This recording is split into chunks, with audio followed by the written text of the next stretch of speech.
Welcome to మాలిన్ kitchen. ఈ రోజు అయితే మనం టమాటాతో సింపుల్ గా అయిపోయే చట్నీ చేసుకున్నామండి। ఈ చట్నీ అయితే చాలా టేస్టీగా అద్దరిపోతా ఉందండి। వేడి వేడి అన్నంలో మనం ఈ చట్నీ వేసుకొని తింటే సూపర్ టేస్టీగా ఉంటుందండి। చాలా బాగుంది, టేస్ట్ చూసాను నేను।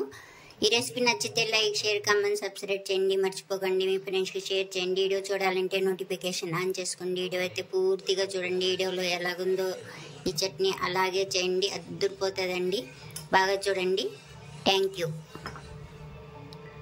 మనం ఫ్రై పాన్ పెట్టుకోవాలండి। స్టవ్ వెలిగించుకొని అందులో నేను 2 స్పూన్ల ఆయిల్ అయితే వేసుకున్నానండి। ఇప్పుడు మనం బాగా ఎడెక్కిన తర్వాత మనకు నూనె ఎడెక్కిన తర్వాత ఇప్పుడు చూడండి, మనమైతే మ్యాగ్నెట్ టమాటాలు తీసుకున్నామండి। 3 టమాటాలు తీసుకొని నేను ఇలా కట్ చేసుకున్నాను। ఇప్పుడు మనం ఈ ఆయిల్లో మనం టమాటాలు ఇలా వేసేసుకోవాలి, ఇలా వేసుకోవాలి। అలాగే మనం ఈ టమాటాల్లో ఎల్లుల్లి రెబ్బలండి తొక్కవలుచుకొని మనం ఇందులో వేసేసుకోవాలి। వేసుకున్న తర్వాత మనం ఇప్పుడు మూత వేసుకొని అలాగే బాగా మగ్గనిద్దాం టమాటాకి। చూద్దామండి, 3 నిమిషాలు అయితే అయింది మనకు। వావ్, బాగా మగ్గినాయండి। మనం ఈ పక్క ఆ పక్క తిప్పుకుంటా కాల్చుకున్నానండి, చూసారా? ఇలాగైతే అన్నీ ఇలా బాగా కాల్చుకోవాలి। మనం తిప్పేసుకొని పైన తొక్క తీసుకుందాం। పైన తొక్కలు అయితే తీసేసుకున్నాం। మనం ఇది పక్కన పెట్టేసుకొని ఇప్పుడు మనం స్టవ్ అయితే ఆఫ్ చేసేసుకోవాలి।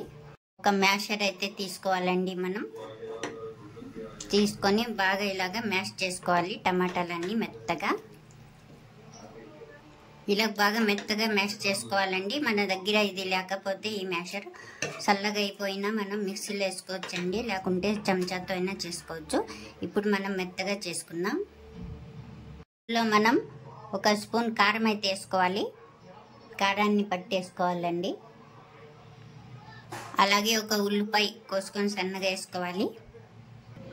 అలాగే ఒక రెబ్బ కరివేపాకు కట్ చేసుకొని సన్నగా వేసుకోవాలి। అలాగే 2-3 స్పూన్ల మనం కొత్తిమీర అయితే వేసుకోవాలి। వేసుకొని ఇప్పుడు మనం బాగా కలిపేసుకుందాం అంతా। బాగా కలుపుకున్న తర్వాత మనం తగినంత సాల్ట్ వేసుకోవాలి। వేసుకొని ఇది కూడా మనం బాగా కలిపేసుకుందాం। అంతే అండి, ఇలా కలిపేసుకోవాలి బాగా। ఇదైతే అంతే అండి, రెడీ అయిపోయింది। సింపుల్గా అయిపోయే టమాటా చట్నీ అయితే రెడీ అయిపోయింది। ఈ రెసిపీ నచ్చితే లైక్ చేయండి।